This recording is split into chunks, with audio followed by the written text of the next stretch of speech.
Well, guys, it's 6 o'clock, so I'd like to begin our class for this evening. We will go ahead at the beginning of each of our classes, and I'll take questions with respect to different assignments you're working on, which likely are due yet later that night. So we'll start that way, and then we'll pretty much always go ahead and have some element of review of some of the material we covered from the prior week, and then launch into the new material. This week, some of the material we covered from the prior week has been relatively simple, if you will, or already kind of embedded in some of what we're going to talk about as we go forward. So I won't do a lot of reviewing from last week other than in taking some of your questions. So with that, what questions might you have with respect to items that you're working on that are due tonight? Anything? Richard, I had a question because I wasn't here last time. I was going through the slides you had. Let me just get to them real quick. And I realized there's two different ways of calculating the investment capital.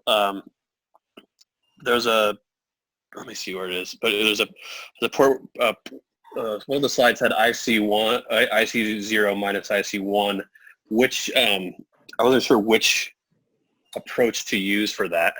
Got it.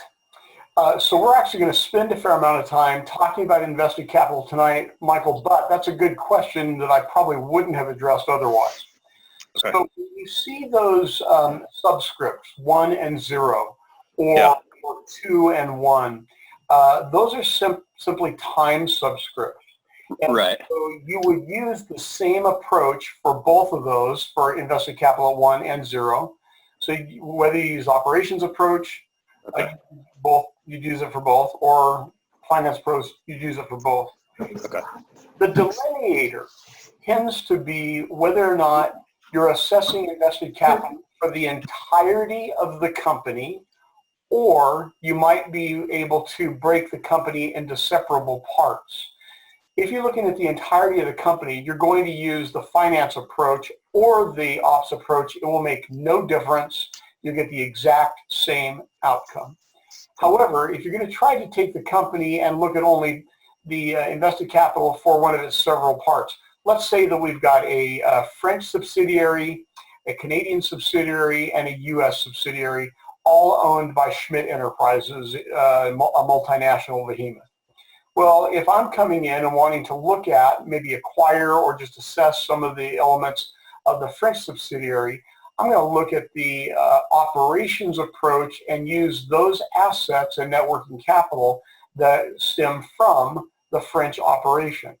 I can't use the financing approach because I don't know what part of the company's debt or what part of the company's in stock equity were used to create the French subsidiary. Because they may have raised the debt 100 years ago, for all I know, or the equity 100 years ago. Does that make sense? Yeah, that makes sense. One other thing, just wanted to clear up for when you're doing the assets minus liabilities. I think it was for the operations approach. Yeah. So the operations approach is going to be fixed assets plus net working capital, which is current assets minus current liabilities. Right. So is the equity, the shareholder or the owner equity on that balance sheet, you're still putting that in the liabilities? No. No, you're excluding that? Let me move quickly to an income statement balance sheet combination. And I'm gonna share my screen, and this is one that you're already familiar with. Most of the time I will use Mira Dravana as our operating examples, in part because you're already using it. Are you able to see my income statement balance sheet now? Yes. Okay, good. All right. So net working capital will be current assets minus current liabilities. Gotcha. Okay. And they're distinct from other assets, fixed assets, long-term assets, and they're distinct from long-term debt and owner's equity. Got it. Thank you. Certainly. Any other questions stemming from our discussion, or rather from the material you're working on and the assignments that come and due? Rick, I do have a couple questions. So after last night, I plugged in the numbers for our exercise is due for today. And I have a couple numbers that are just a few decimals far from the exact result on the spreadsheet. So do you want us to put the result that I get, or would you, or do you think it's a spreadsheet issue and I should do the calculation on a different paper, let's say just on pen and calculator? So when you say you're getting some slightly different outcomes, I assume you mean you're getting some slightly different outcomes for the national media management case that we use in the math evaluation, yes. Right? Okay. Yes. What you're probably looking at, Andrew, and this is going to go well beyond that one case, so this is good for us to talk about as a class. What you're probably looking at is you may have entered something in as an original number that maybe I calculated with an equation or a formula, in which case maybe you've got something that says 3.192, but the real number was 3.19247863009. Okay? And so even though that seems like arcane detail when we go out to the 5th and 6th and 7th decimal place, when we're talking about millions of dollars, or maybe sometimes the scale is billions of dollars, sometimes you can drive a housing subdivision through one of those, right? So for the purpose of the problem sets, you're fine. I'm looking to see if you know how to use the metrics. For the purpose of the practice homeworks, you're fine because those don't count score-wise. For the purpose of the actual homework quizzes that do count score-wise towards your grade, you should also be fine with that small a difference, because I've given a range in the answers so that there's a 0.10 or 0.1 tolerance in the answer and such. Yeah, it's a 0.1 difference. Yeah. If you get that close to the actual dead-on exact number, then one of two things is accurate. You either did it right but have a slight rounding difference between the way I did it, or you're just really lucky, and in which case you're lucky enough for me to mark it correct. Okay. Okay. Thank you. Anything else with respect to the assignment sets that you're working on? So I did have two questions, Rick. So one is, I think I already know the answer to it. I just want to confirm. So when we calculate net capital spending, part of the formula is to add back depreciation. And I was just thinking through this, thinking to myself, okay, why are we adding back depreciation? So if I think about it, the reason it makes sense is because we're basically calculating the difference between our fixed assets in one year over another. And obviously depreciation is on assets. So net capital spending is just basically what we spend on our assets. And since, depreciation is not captured on the balance sheet, it's captured on the income statement. We just have to add it back in because it is actually considered a part of what we spent. Is that the theory behind that? Yes, and I'm going to state it slightly differently, but only in semantics, so that everyone can see this and can maybe look at it from two different angles. So, and again, we'll look at Mira Dravana here. So we see that for 2018, we've got 53.7 in fixed assets. And we see for 2019, we got 52.79. Well, the difference between those isn't what we spent on new assets, because before we put the assets on the balance sheet for 2019, we depreciated them. And we depreciated them by this dollar amount.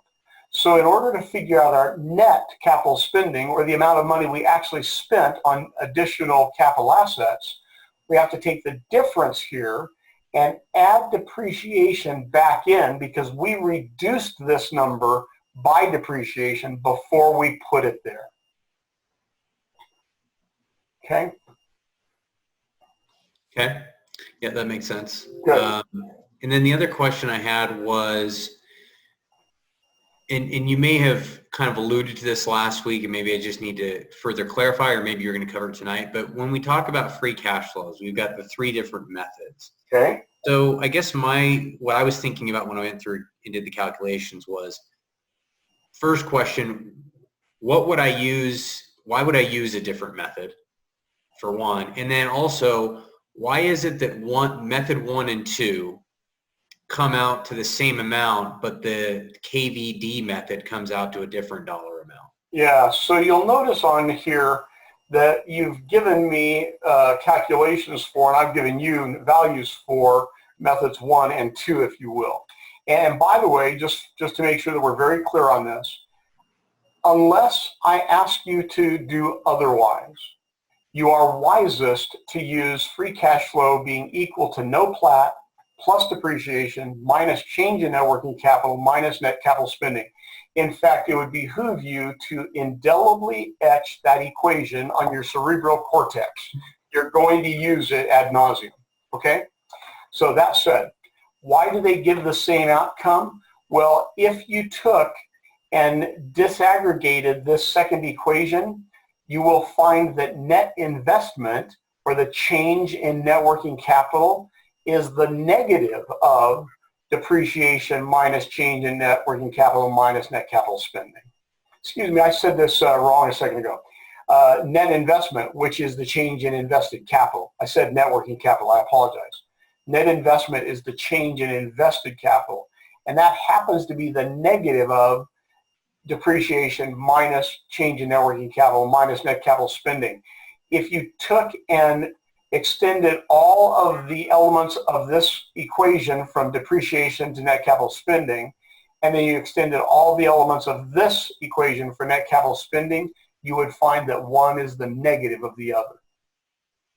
Okay, so it literally is the same equation. We just have aggregated it with an intermediary variable. Gotcha. Now, that said, the free cash flow being equal to no plat times 1 minus G divided by ROIC, which I do not have you replicate here. That is different not only in algebraic form, but it's different in the total construction and thought process behind it, which then I can think about as I answer the question, when do you use one versus the other, right? So the other day, or last week, I told you that you only use that other form, which I will call the KVD, or key value driver form, no plat times 1 minus G divided by ROIC. You only use that A, when I tell you to, B, when we're motivating the key value driver valuation model, which we'll learn about in a couple of weeks, or C, when we're motivating or reverse engineering a valuation multiple, okay? Now, when might it normally be used in business? It would normally be used when we can't forecast change in net working capital, net capital spending, and depreciation. Notice that the equation for the KVD equation is no plat times 1 minus G, so that's a variable we're going to assign, divided by ROIC. And ROIC, as you'll see again in just a few moments, is no plat, which we know is net operating profit less adjusted taxes, which is also equal to EBIT times 1 minus the tax rate on EBIT, okay? So no plat divided by invested capital. We don't have to forecast those. We know those values. We're going to make an assumption with respect to G, and I'll spend quite a bit of time talking about that a little bit later this evening. But those variables are either known to us or relatively easily assumed, whereas depreciation, net capital spending, and change in net working capital would require that we forecast the balance sheet. Forecasting an income statement is challenging enough, and you'll see that as we get to the forecasting module here pretty soon. But forecasting the balance sheet is a whole deal all by itself. So typically, we're not going to use that additional KVD form of free cash flow because we're not going to have at our disposal the elements to accurately forecast the balance sheet. Gotcha. Okay. Heaven forbid, Matthew, that you ask me what time it is, because an hour and a half later I'll finish my answer, okay? Fair enough. Okay. Any other questions? I have a question, Rick, if that's okay. It's not specifically about the assignments. I was just watching some of the supplemental videos, trying to wrap my head around some of these concepts. Good for you. You're on mute, Taylor. Sorry. A lot of those Damodaran, Damodaran. Yeah, Damodaran videos. He keeps going back to this concept with valuation that you can make a valuation, you can make the outcome basically anything you want depending on the inputs that you choose or that you're given. So I don't know, in my mind, how do you not just take a nihilistic approach and say, like, this really isn't worth it if I could just make up whatever I want? Like, do I really need this? So I think that's a really good question, Taylor, because we're going to spend an awful lot of time in guess what the real variable should be valued at is.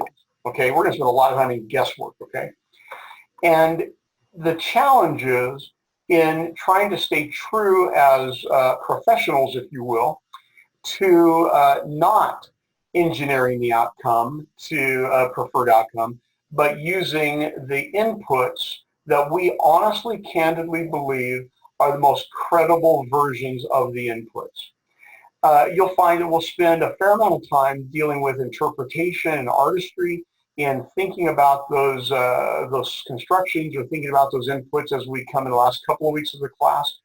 But you're right. I can take any evaluation model and I can get it to come out with any number you want as long as you're willing to allow me to customize the variable inputs, not what they stand for, but the number that they represent. Well, I can do that, but it might so happen to be that in order to come up with the outcome that you perhaps want, or maybe I'm a valuation analyst and you're paying me to come up with this outcome, that's worse still, I can come up with that outcome, but I might have to suppose that the growth rate for the firm's cash flow over the next 5 years is 327%.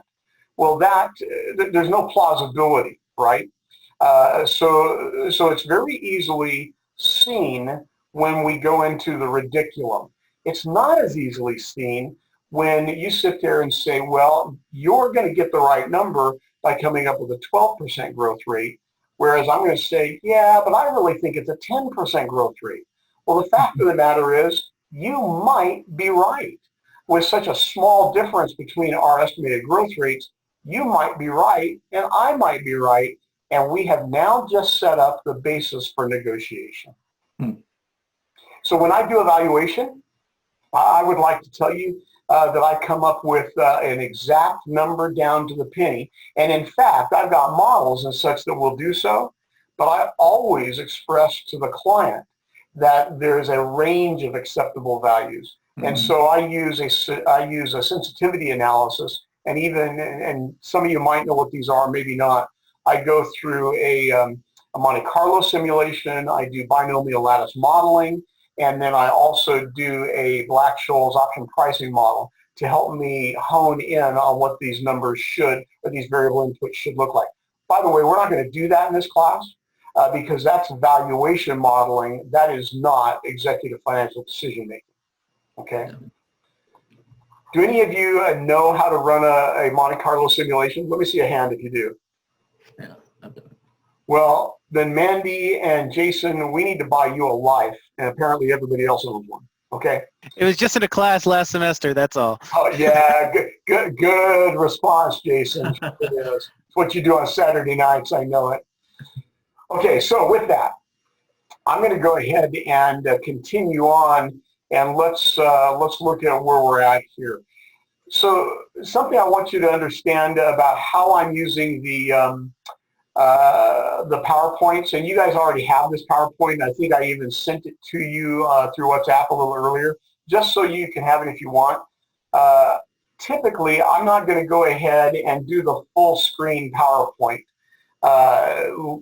structure, in part because sometimes I will click on something and it's going to advance it and where I don't want it to advance, or sometimes I might be looking at something and I want to highlight something so you can see it, and if I'm clicking on the screen or the slideshow, it's going to advance it to the next slide.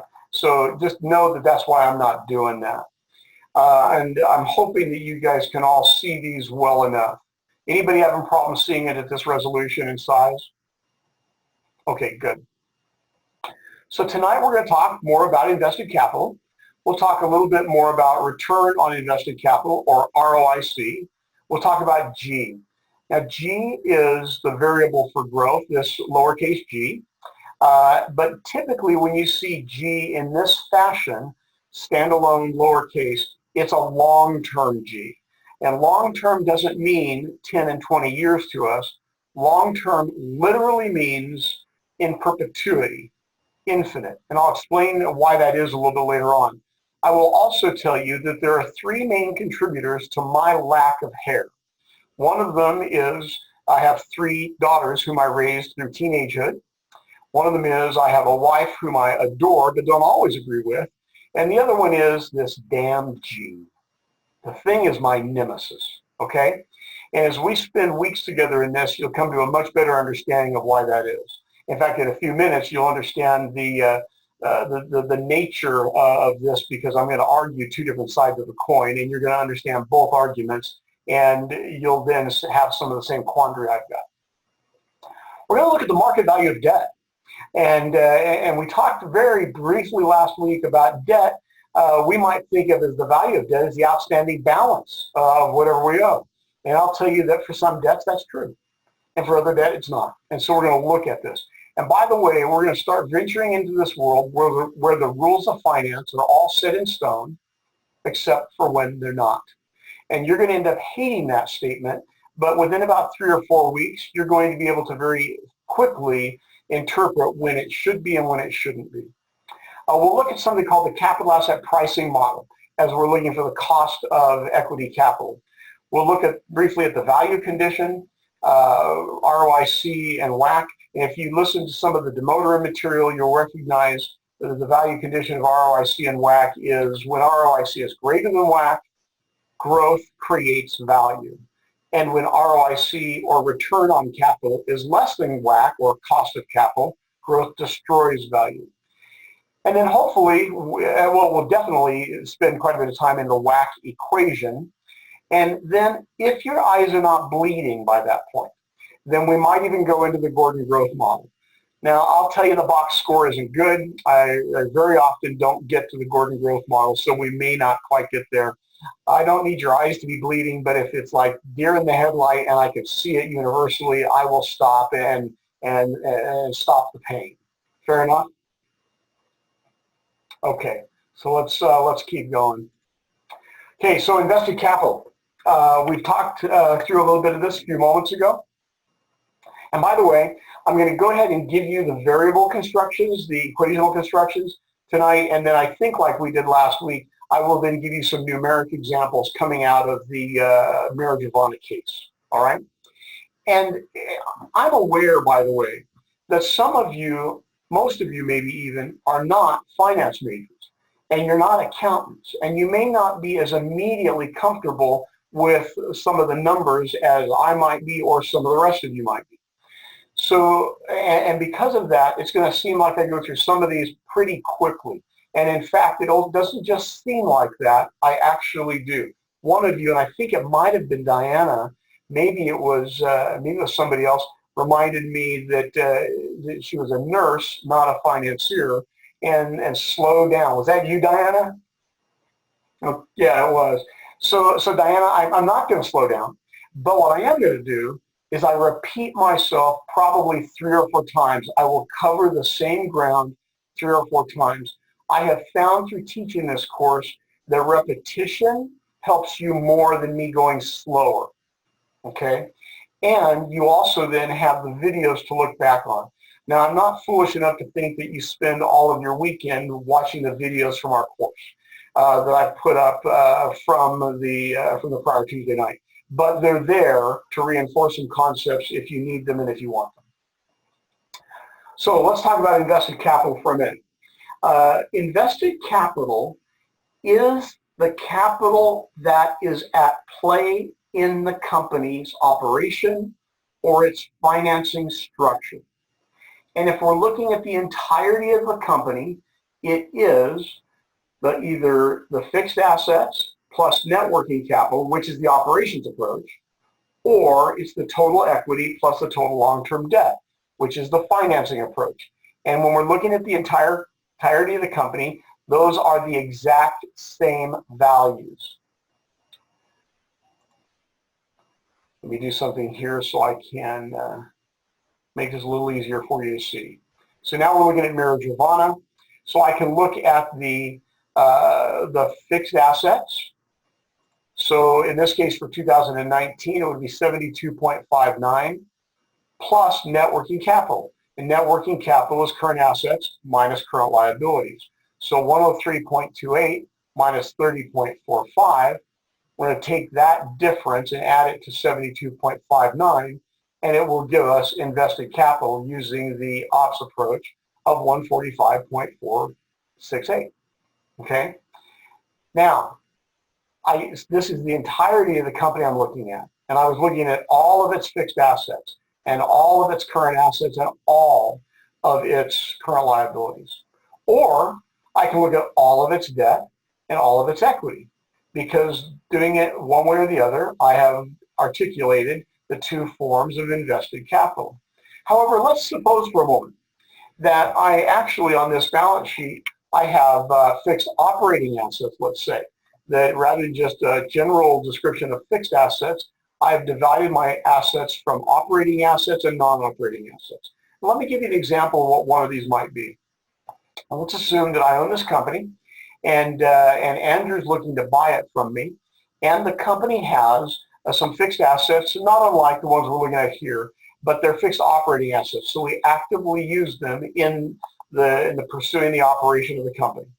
But we also find that on the balance sheet that there's another line item, and that line item is for the the 3-story cabin that we have in Lake Tahoe. Okay? And we have that asset on the balance sheet of the company. But Andrew, let's be honest with each other. You're not interested in that asset because it's got nothing to do with the operation of the company. You're a cold-hearted but well-intended investor. You simply want to get the assets from the company that it's using to produce cash flow. And I would argue to the IRS that this is a business asset, maybe even to my shareholders that it's a business asset. But you and I both know that we have the cabin in Lake Tahoe because I like to go to the cabin in Lake Tahoe, and every once in a while I take you or customers or suppliers or what have you with me so I can write the thing off. It's not an operating asset. We can manufacture shoes with or without that cabin on the balance sheet.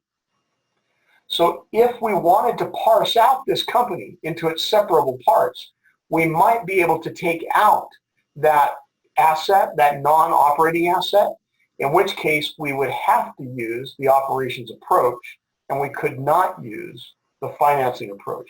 Because what part of these financing instruments helped us pay for the cabin in Lake Tahoe? We just can't tell, so you can't separate it out.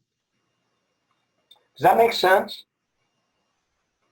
So I'm kind of giving you a word of warning. There's going to be a couple of problem sets, etc., that talk about operating assets. But if we're talking about the whole firm, we would think about all of the firm's fixed assets as though they're supporting the firm's operations. Okay? So that's our invested capital. Now, I will tell you that by and large, we'll look at invested capital from a book value perspective.